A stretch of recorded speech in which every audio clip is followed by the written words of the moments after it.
Namaste, Guruji. Very good morning, Dr. Sen, sir. How are you, sir? I'm very fine, sir. Okay. Should be influenced by Others' other behavior persons, and conduct. other behaviors and conduct. Absolutely not. Because we have been discussing every time three fundamentals. Tell me what are those? To think good of all, To think good of all, to find good in all, to find good in all, and to be good with all. and to good be with all.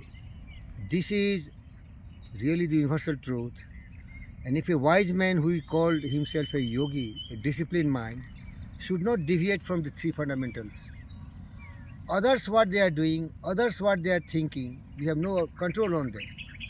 But what we should think and what we should speak and how we should act, it is in our control.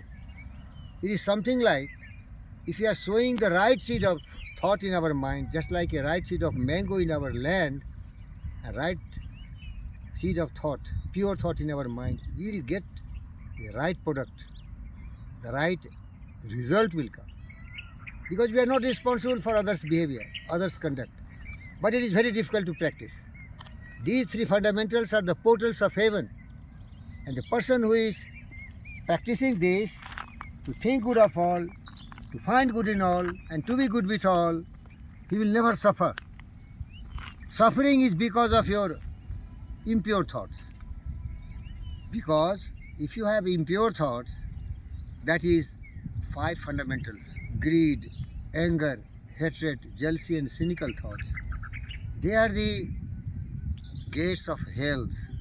These people bound to suffer because they are having no disciplined mind. They are having absolutely indisciplined mind, and they are self-centered people. Bestial thoughts, groveling thoughts. Miserable life will be for such person.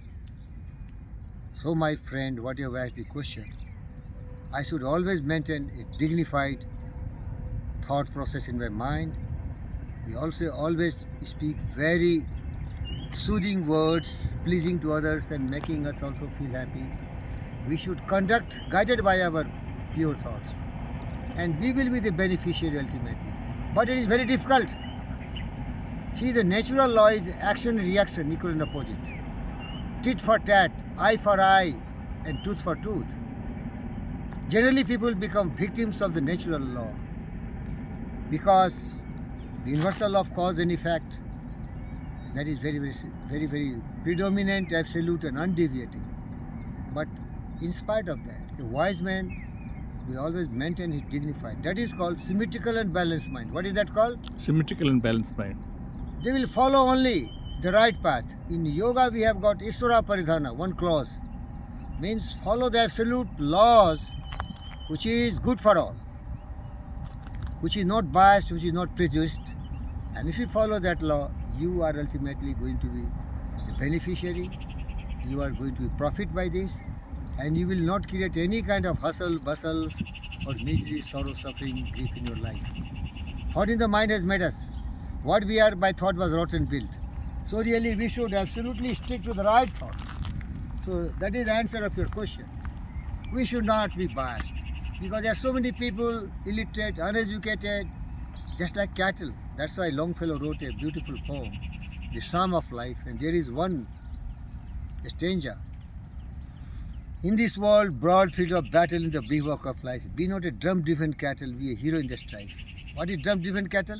Illogical, irrational, idiotic thought, and the consequences, the behavior is like that. Rather, we should be. Lives of great men all remind us, we can mend our life sublime, and departing leave behind us footprints on the sands of time. We should really be a role model, hero worship character. Do only what we should do, and what is beneficial to the whole earth, both with animal, plants, and humans. That is the teaching of yoga. You know, Dr. Satnarayan. Treat everyone with a lot of respect, reverence, and try to help them as much as you can. You will be rewarded. Thank you, Dr. Satnarayan.